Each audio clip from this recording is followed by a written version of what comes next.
Ça fait plaisir d'être là. C'est comme à chaque fois, c'est un honneur de partager la parole de Dieu. Et je veux juste vite fait prier avant de commencer. Oh, merci Seigneur pour ta présence, Seigneur. On veut t'inviter, Seigneur, que toi tu viens, que tu parles à chacun, à chacune, Seigneur, à travers ta parole, à travers ce que j'ai préparé aujourd'hui, Seigneur. Merci, Père, d'ouvrir nos esprits vraiment pour être réceptifs pour ce que tu veux dire. Merci, Jésus, que toi, tu es le bienvenu ici. Tu es le bienvenu ici. Amen. Amen. Donc, on est dans notre série « Vaincre ». J'aime beaucoup le sujet « Vaincre » parce que ça nous regarde tous. On a tous quelque chose à vaincre dans notre vie et normalement, il s'agit de surmonter quelque chose que nous ne souhaitons plus accepter comme faire partie de notre vie. Et la semaine dernière, c'était Raphaël qui parlait du découragement et à travers de son propre exemple, à travers la perte de son propre enfant et comment, malgré les doutes et les pertes, on peut surmonter le découragement. Et si vous ne l'avez pas entendu, vraiment allez sur YouTube et écoutez-le. Je pense que cette série, c'est une série particulière parce qu'on partage des histoires personnelles. Ce n'est pas des choses qu'on n'a pas vécues. On ne peut pas se mettre là et dire « j'ai vaincu quelque chose » ou « comment vaincre quelque chose qu'on n'a pas combattu nous-mêmes ».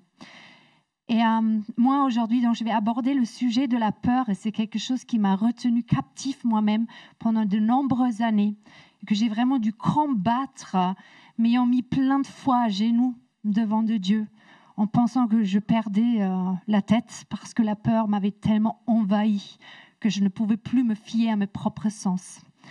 Donc, ce qu'on va faire, on va examiner ensemble les différents aspects de la peur. On va regarder qu'est-ce que c'est la peur d'un point de vue scientifique. Déjà, est-ce que c'est mauvais, c'est pas mauvais? Qu'est-ce qu'elle dit la Bible? Quelle est la perspective biblique? Et puis, je vais vous partager mon propre combat avec la peur un petit peu en vous parlant de mon témoignage et comment moi, j'ai traversé une période très difficile de ma vie. Donc, dans un premier temps, qu'est-ce que c'est la peur? Est-ce que la peur, elle est mauvaise? Oui, non, partager, mijoter, oui, c'est vrai, ça peut être les deux. Mais il est essentiel quand même de comprendre que la peur est un sentiment qui n'est pas nécessairement négatif en soi. C'est une réaction naturelle face à des circonstances qui est là pour nous protéger. D'accord? Imaginons qu'il y a un lion face à moi, même si, j'avoue, il est très beau, mais ça serait un peu bête de vouloir le caresser ou l'adopter, l'amener à la maison comme animal domestique. Parce que ce n'est pas fait pour. La réaction normale que je devrais avoir, c'est de fuir exactement, vite, compare.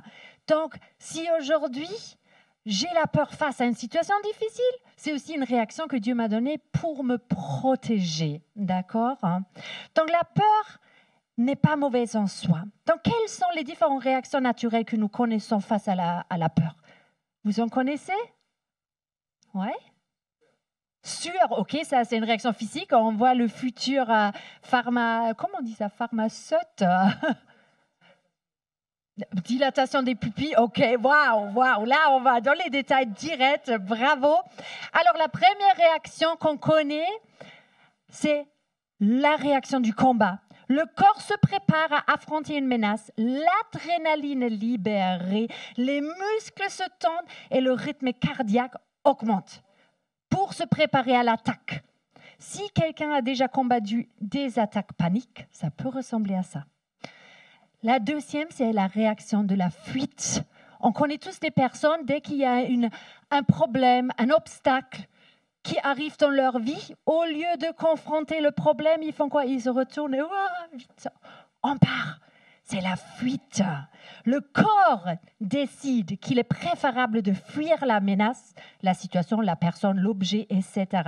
Les réserves d'énergie sont mobilisées pour s'échapper au plus rapidement possible. Et la dernière, c'est la congélation. Je deviens paralysé. Parfois, le corps ne sait pas se décider entre la fuite, le combat, et comme il n'arrive pas à se décider, on reste figé. On reste figé. Mais que faire? Donc, toutes celles-là sont des réactions normales et qui peuvent surgir aussi pour nous protéger. D'accord? Mais qu'est-ce qu'on fait si ces réactions-là surgissent dans des situations totalement irrationnelles et non désirées? Des phobies, des angoisses non fondées qui sont exagérées ou irréalistes par rapport à la menace réelle. Des réveils nocturnes avec des idées terribles en tête, des crises de panique en pleine journée. Ces peurs apparaissent souvent dans des contextes ou face à des objets qui sont, objectivement parlant, inoffensifs. Les peurs irrationnelles sont liées à certaines choses. Ils n'arrivent pas comme ça non plus. Ils sont liés au stress, traumatisme, expériences négatives profondément enracinées parfois dans notre enfance. Et il s'agit quoi comme peur? C'est la peur des jugements, la peur des opinions humaines auxquelles nous accordons une importance excessive. Surtout aujourd'hui, dans un monde où tout est exposé sur les réseaux sociaux. On a tellement peur de l'opinion de l'autre. La peur de l'avenir, où nos pensées tournent en boucle autour de ce qui pourrait éventuellement arriver, où je vis constamment dans un monde irréel en vérité. La peur du rejet, la peur de l'échec, la peur du manque. Donc, il y a certaines causes qui sont plutôt naturelles, qui font qu'on a ces peurs. Ça, c'est l'incertitude financière, les problèmes relationnels, un couple qui ne fonctionne pas, des défis professionnels, les préoccupations de santé. Donc, tout ça, ça joue dans le camp de la peur. Hein. Mais un point central, ils sont tous en commun. Et c'est quoi? C'est la peur de la perte du contrôle. Et ça, c'est que nous ressentons tous quand nous faisons face à la peur. L'inquiétude surgit souvent quand nous avons l'impression de ne pas pouvoir contrôler l'avenir. Ça fait mal. Vous savez pourquoi ça fait mal? Parce que la faute nous revient. À la fin de la journée, le véritable problème, c'est notre manque de confiance en Dieu. Et là, ça devient difficile parce que nous devons comprendre que la peur est l'antithèse directe de la foi. Le plus, ma tête tourne en boucle autour de la peur. Le moins, ma tête tourne autour, médite la parole de Dieu. Et nous paralyse et empêche de vivre la liberté et la confiance en Dieu qui nous revient. C'est notre héritage, ça nous revient. Mais nous le rejetons parce que nous préférons de méditer le mal possible. Même pas encore là, juste le mal possible. Cependant, le grand problème que moi, personnellement, j'ai vu à l'époque, c'était « je ne peux pas me forcer à faire confiance en Dieu. Je veux bien, mais pourquoi je ne peux pas me forcer à faire confiance en Dieu? Car cette confiance profondément ancrée ne peut naître que d'une véritable relation intime avec lui, à travers du temps passé avec lui et pas par un simple activisme chrétien. » Ça fait mal parce qu'on est tellement dans une société où il faut accomplir des tâches. On peut croire être un bon croyant parce qu'on fait tellement des choses. Mais à quel moment on est là dans l'intimité avec lui? Satan, il sait ça. Et il s'en sert pour semer le doute et l'incertitude. Et il vient avec des mensonges qui t'empêchent de vivre pleinement l'évangile. Au fil des années, j'ai parlé avec beaucoup de personnes parce que c'était vraiment un sujet très personnel pour moi, que j'ai combattu plus que quelques mois, mais vraiment des années. Et il y a des personnes, c'était dans ma vingtaine, qui ont pu témoigner ça. Et au fil des années, j'ai échangé avec ces personnes et j'ai vu une chose. On a tous peur. On a tous peur. Mais l'influence de la peur n'est pas la même sur chacun, chacune. Il y a aussi une différence entre les hommes et les femmes quand on parle de peur. Les femmes, ou en commençant par les hommes, ils font face plus souvent à des peurs existentielles. Ne pas pouvoir subvenir aux besoins de leur famille, ne pas réussir leurs études, leurs projets, leur travail, etc., de ne pas être à la hauteur et la peur de l'échec final. Tandis que les femmes sont plus confrontées à des peurs émotionnelles, relationnelles et identitaires. Qui suis-je? Cependant, nous avons tous une chose en commun, c'est le lâcher-prise pour vraiment faire confiance en Dieu.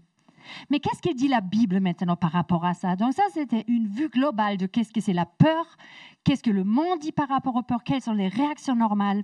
Donc innombrables sont les fois dans la Bible où le temps de la peur est abordé. Il y a même des personnes qui disent, je ne suis pas certaine si c'est vrai ou pas, je n'ai pas vérifié, que n'aie pas peur est mentionné dans la Bible autant de fois qu'il y a jour dans l'année. Je ne suis pas sûre que ça soit vrai, donc à vous de voir. Ok. En tant que chrétiens, nous parlons très souvent de tous les grands héros dans la Bible. On aime entendre les histoires de la foi, de la réussite, et c'est très bien ainsi. Cependant, si nous regardons un petit peu plus près, la Bible nous révèle aussi leur humanité, leur peur et leurs soucis. Elle nous montre par exemple Moïse, Abraham, Josué, Paul et plein d'autres, Pierre, j'ai mentionné que quelques-unes. Ils ne sont pas si différents que nous.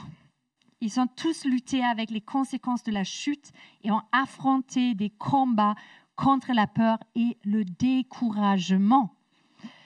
Ainsi, par exemple, Moïse, il a eu peur quand? Lorsqu'il a été appelé par Dieu.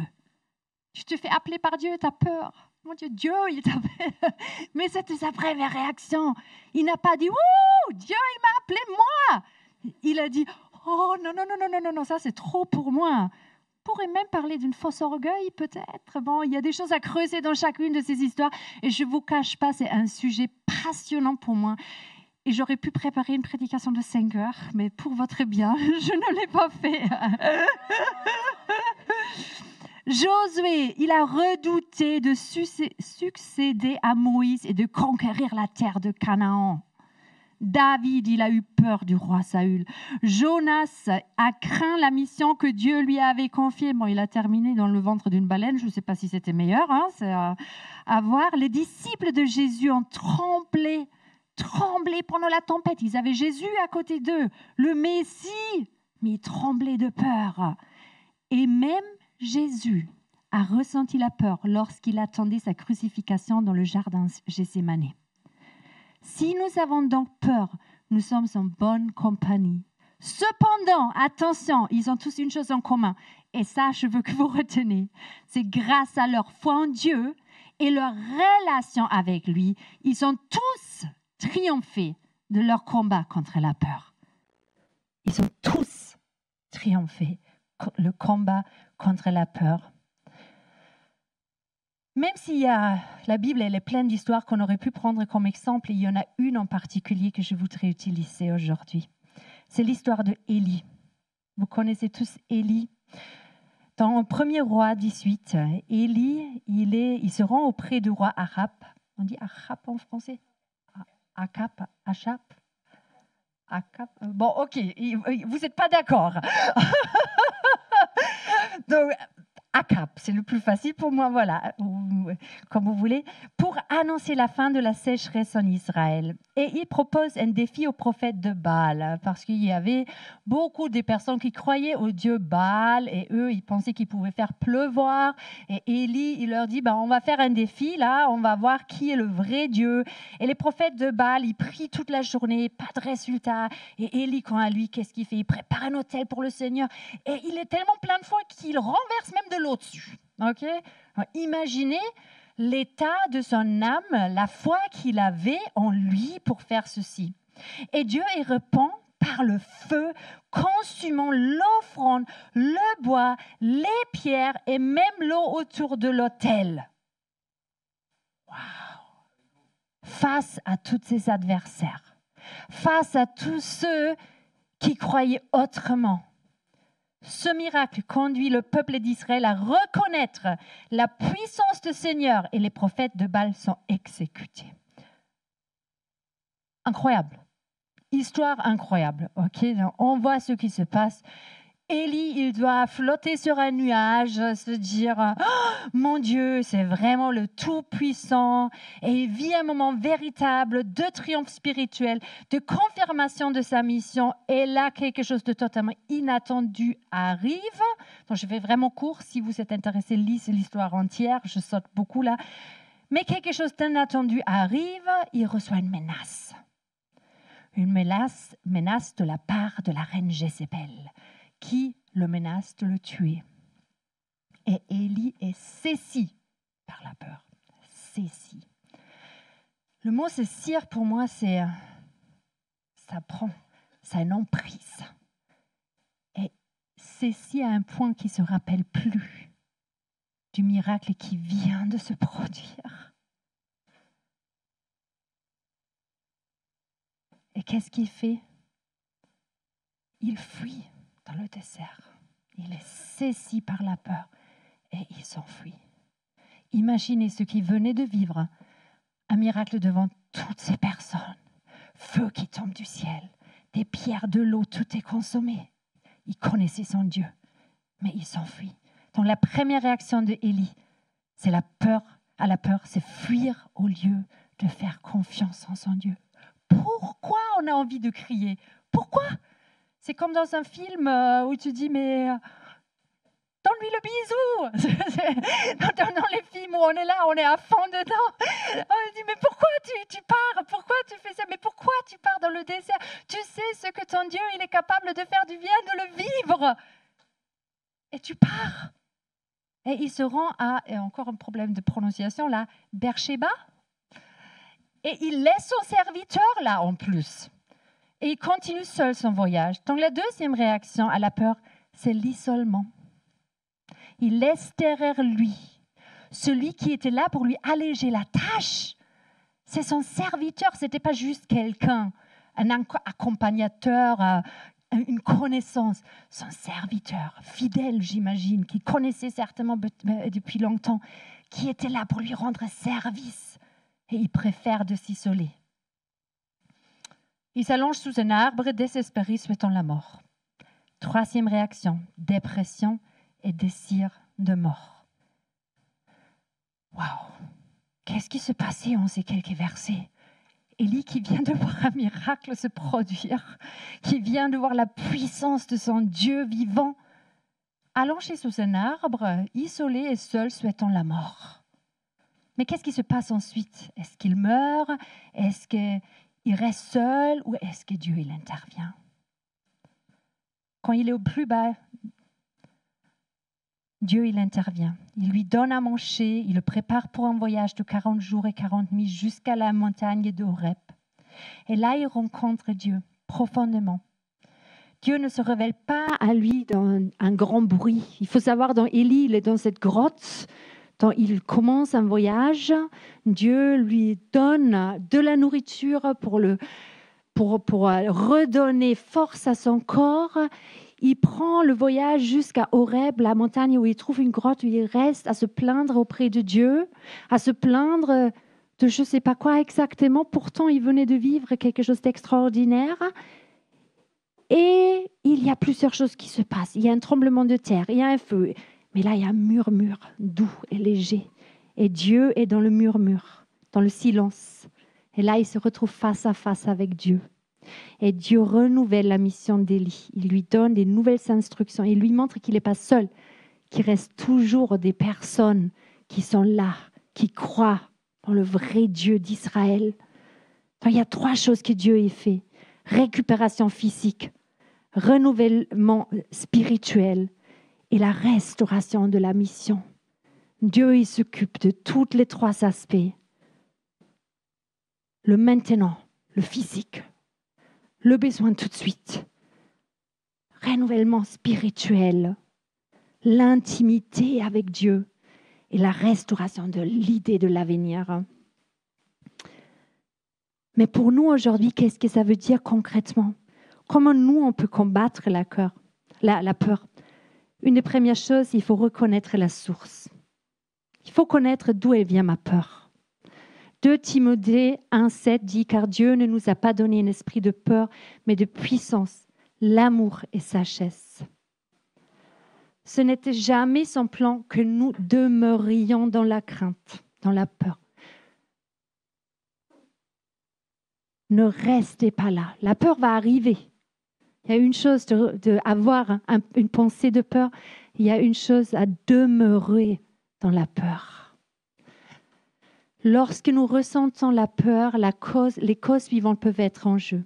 Premièrement, on a déjà dit, c'est le manque de confiance en Dieu. Deuxième, c'est les mensonges et tromperies de l'ennemi que nous avons cru. Si nous croyons que Dieu nous a donné un esprit de peur et pas de puissance, d'amour et de sagesse, nous allons agir ainsi. Jean 8, 44 dit, il parle de Satan, car il est un menteur et le père du mensonge. Il est un menteur et le père du mensonge. Donc si la nuit, quelqu'un nous chuchote dans l'oreille, tu n'y arriveras jamais. Cet obstacle est trop grand pour toi. Où est ton Dieu? Tu resteras toujours seul. C'est le diable qui nous parle. Ça peut être aussi une autre cause des expériences négatives et des blessures du passé. Les traumatismes qui peuvent laisser des profondes racines. Mais la Bible, elle nous dit à ce sujet, le Seigneur est proche de ceux qui ont le cœur brisé et il sauve ceux qui ont l'esprit abattu. Il connaît ton combat. Vraiment, je crois parfois avec les peurs ou les phobies ou des problèmes mentaux, on a tellement honte d'en parler et on a l'esprit abattu parce qu'on se blâme soi-même et on ne voit pas comment s'en sortir. Mais la Bible, elle nous dit que le Seigneur est proche de ceux qui ont l'esprit abattu et il veut nous rencontrer. Puis les préoccupations pour l'avenir, l'incertitude face à ce qui pourrait advenir.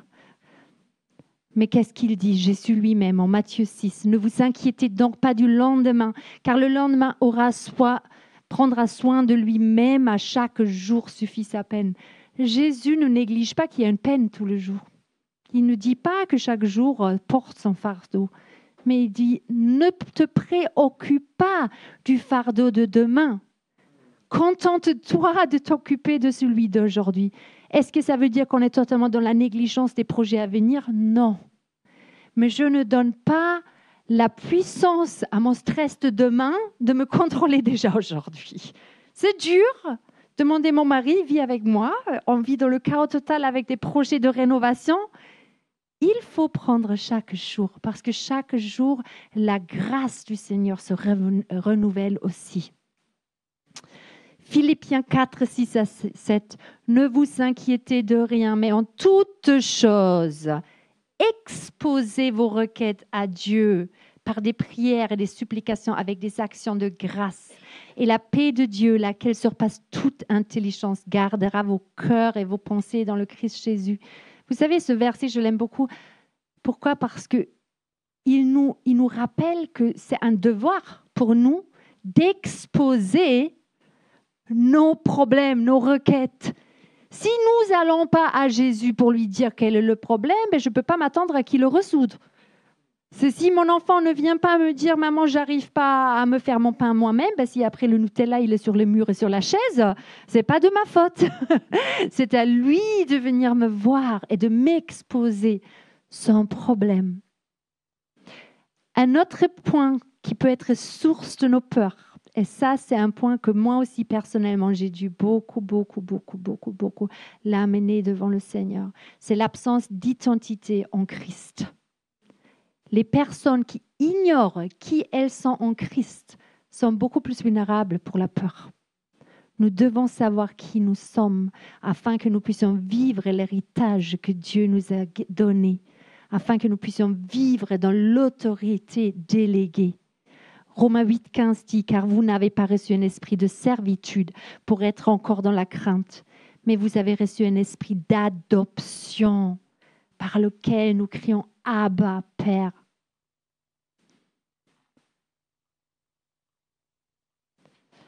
Peut-être aujourd'hui, vous êtes là et c'est ça que vous devez comprendre, qui vous êtes vraiment Jésus. Alors priez pour une révélation de votre identité en lui. Peut-être votre combat, c'est de lâcher prise et à considérer chaque jour séparément et laissant les soucis du lendemain à Jésus, où vous avez besoin de guérison de blessures profondes. Dans tous les cas, la réponse, toujours la même. Passez du temps avec le Père. Il est notre médecin et veut nous guérir, mais nous devons aller à lui et lui remettre ce qui est brisé en nous. Ce qui m'amène à mon deuxième point, mettre notre confiance en Dieu. On l'a déjà dit, la confiance, c'est ce qui nous amène à lâcher prise de la peur. Dans une société individualiste, on croit souvent qu'on peut tout faire seul. Et la dépendance à autrui nous paraît inacceptable. Les amis, c'est de l'orgueil. Et ça freine l'action de Dieu dans nos vies. Parce qu'on croit pouvoir tout faire nous-mêmes. Même mieux que Dieu parfois. Parce qu'on l'aime bien là-haut. Là. On l'aime bien dans la louange aussi, ici en bas. Mais dès que je sors d'ici, que je rencontre un vrai problème, est-ce que je veux qu'il soit là? Que c'est lui qui a le contrôle? Ou est-ce qu'on a tellement grandi dans une société qui nous dit que c'est nous qui avons les rênes dans les mains, qui contrôlons ce qui se passe autour de nous? En reconnaissant son contrôle et sa présence, la peur commence à s'effacer. Un verset que j'ai appris par cœur avec mes enfants il y a déjà longtemps. Ne te fie pas à ta propre intelligence, mais place toute ta confiance dans le Seigneur. Appuie-toi sur lui dans tout ce que tu entreprends et il guidera tes pas. Ne te fie pas à ton propre jugement, mais soumets-toi au Seigneur et détourne-toi du mal. On vit dans une société qui pense tous avoir compris et on croit que notre intelligence dépasse tout. Et nous oublions celui qui a créé notre intelligence. L'un des clés pour surmonter la peur, c'est de rediriger notre focus des circonstances vers la puissance et la fidélité de Dieu. Où est mon regard?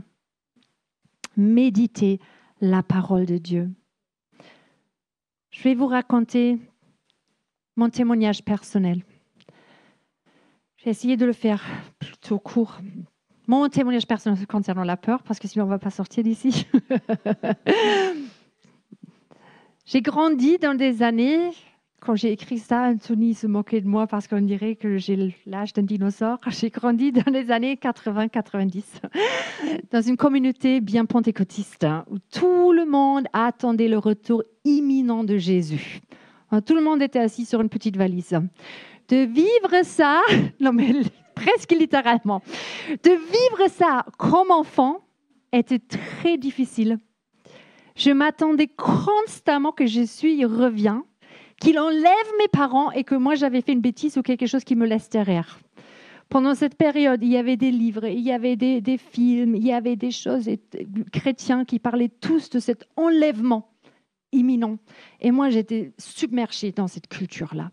Donc j'avais une angoisse quand je pensais à Jésus de mal faire quelque chose qui a profondément modélé mon enfance. Parallèlement à ces circonstances extérieures, j'ai grandi avec un père qui était assez contrôlant. Juste, je veux dire, j'aime mon père, j'honore mon père, il est super, il a fait de son mieux, mais il était contrôlant quand j'étais un enfant. Donc, si jamais il me venait à l'esprit d'être malade, il avait toujours un grand livre rouge qui se trouvait dans sa bibliothèque, dans lequel il y avait toutes les maladies les plus mortelles des années 40 à 70. Donc, il faut se dire, il y en avait beaucoup parce que la médecine n'était pas encore si développée. Donc, si je mentionnais un doute sur mon état de santé, le livre a été sollicité, toujours.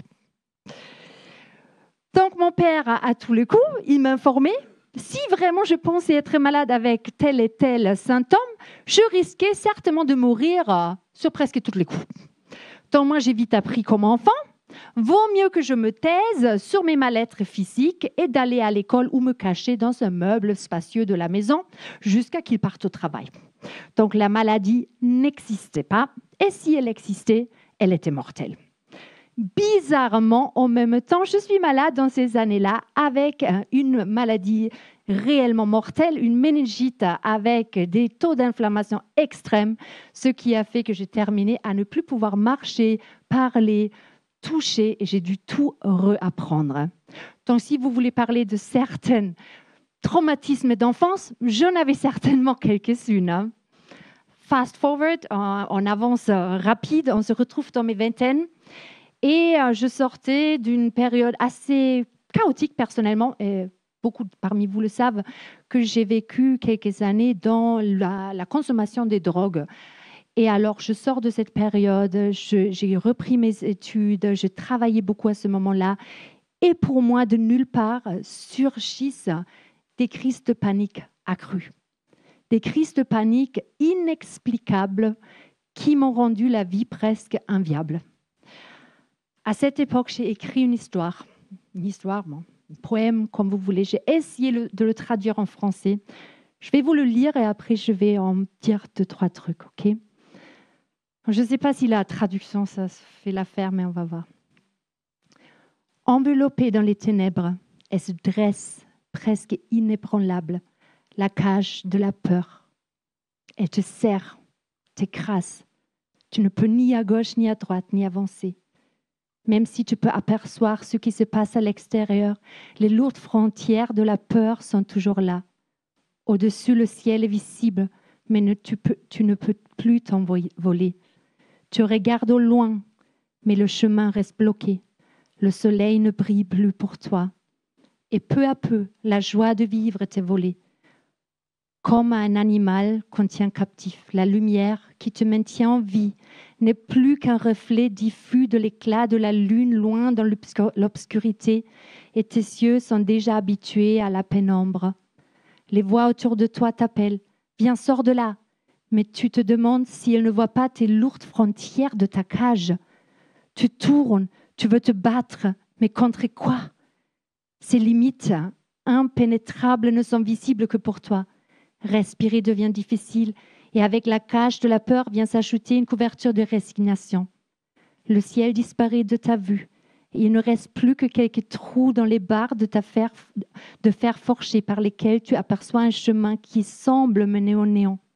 Un nouvel invité se joint à toi, l'isolement.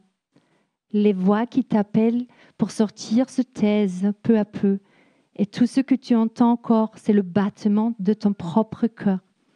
Une voix faible, à peine audible, murmure en toi. Pourquoi, Seigneur? Le temps passe. Il ne reste que le souffle silencieux de ta respiration et le battement fatigué de ton cœur. Alors un nouveau coup ressonne contre les lourdes portes de ta cage. L'intimidation fait son entrée avec une allure menaçante et tu murmures, c'est la fin pour toi, même ton corps te trahit. Et la peur répond à l'intimidation. Merci, mon cher ami, je veillerai à ce que mon cœur ne me trahisse pas. Et ainsi, tu te retrouves recroquevillé au sol, enveloppé dans la couverture de la résignation, isolé du monde, tentant par la force de ta pensée de maintenir le battement de ton cœur. Un autre coup se fait entendre à la porte épaisse de la cage. Mademoiselle Honte fait son apparition. Avec une voix accusatrice, elle te demande « Tu ne vas tout de même pas raconter cela à quelqu'un ? Qu'est-ce qu'ils en penseront les autres ?»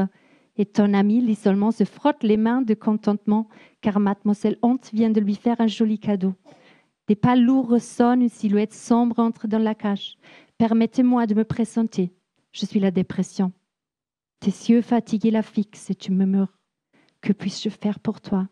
Et te tend avec un regard compréhensif une cruche de poisson et dit, mais il faim, tout simplement. Pourquoi j'ai écrit ça à l'époque? C'était l'état de mon âme, un miroir de ce que je souffrais intérieurement, jour après jour pendant des années.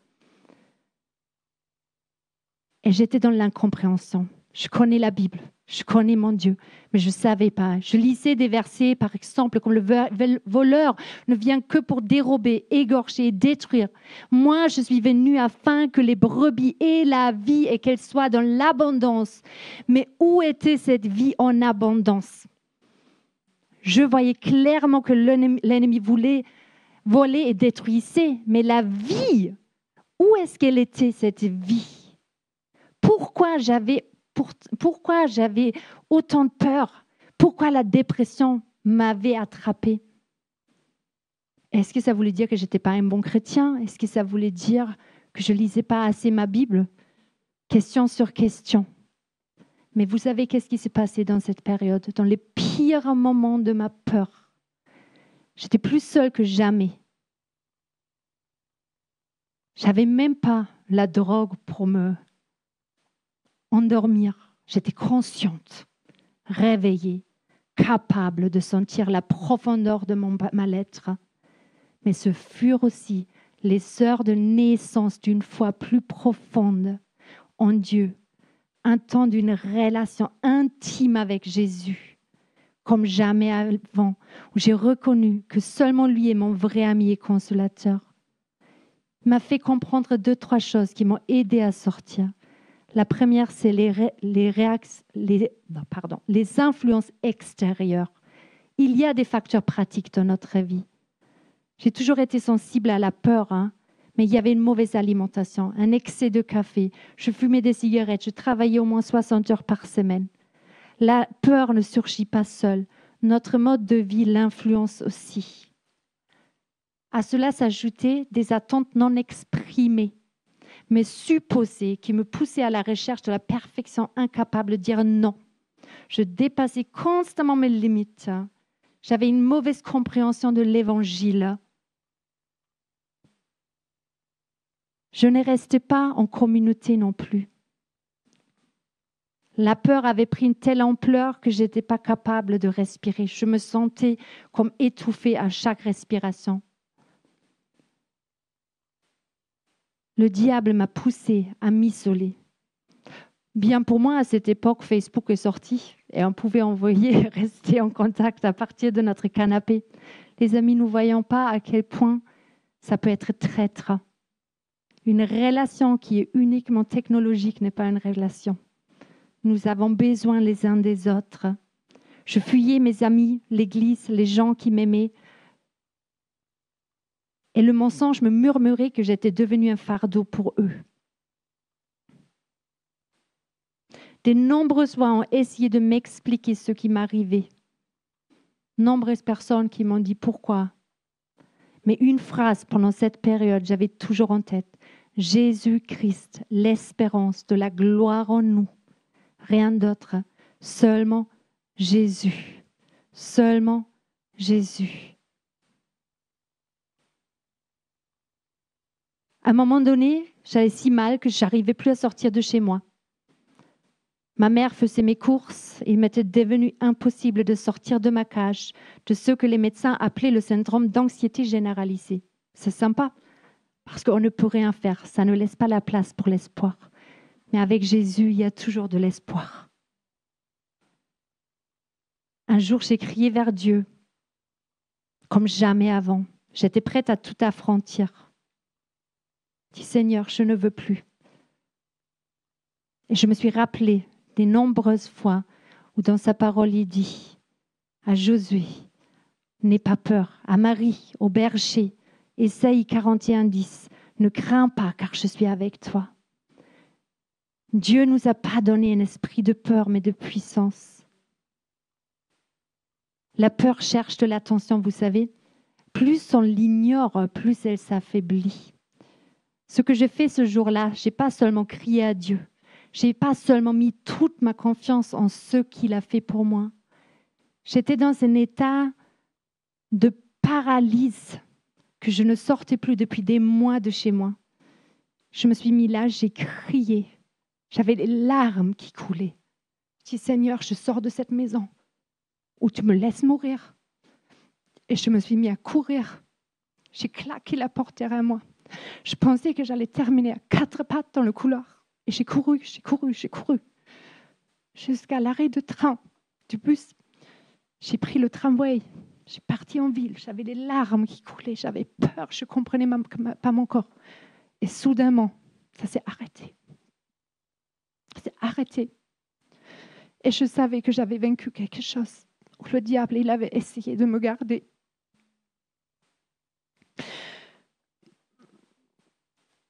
Quelques mois plus tard, le Seigneur a commencé à me parler de mon destin. Il m'a parlé de mon appel. Il m'a parlé de la France. Et les choses se sont enchaînées pendant des années. Jusqu'au jour où je devais prendre mon premier vol pour venir à Marseille en 2012.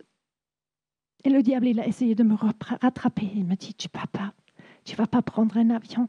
Je dis, je ne te laisserai pas cette part de cette cage. Je monterai dans cet avion. Et je sais que Jésus-Christ, c'est l'espérance de la gloire en moi. Et je suis montée. Je dis, je ne te laisse pas gagner. Pour surmonter la peur, il faut l'affronter, les amis. Il faut l'affronter. Et si vous ne le croyez pas, j'ai toujours des peurs. J'ai toujours des peurs, mais je ne les laisse pas gagner parce que ce n'est pas l'esprit qui a été mis en moi. Ce n'est pas l'esprit qui a été mis en vous.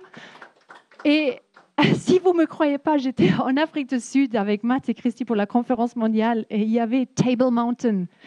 On ne va pas au Cap sans aller à Table Mountain, d'accord? J'ai une peur atroce des vertiges de la hauteur. J'étais là avec Matt et Matt, il marchait là-haut et j'étais derrière lui presque à quatre pattes avec des pleurs. Mais je voulais voir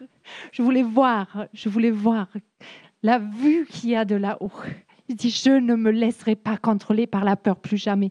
Et mes enfants, ils le savent combien de fois on fait des randonnées, des choses. Je suis là, je dis, oh, j'ai peur. Et à chaque fois, je dis, c'est pas parce que maman elle a peur qu'elle va pas le faire. C'est pas parce que j'ai peur que je vais pas le faire.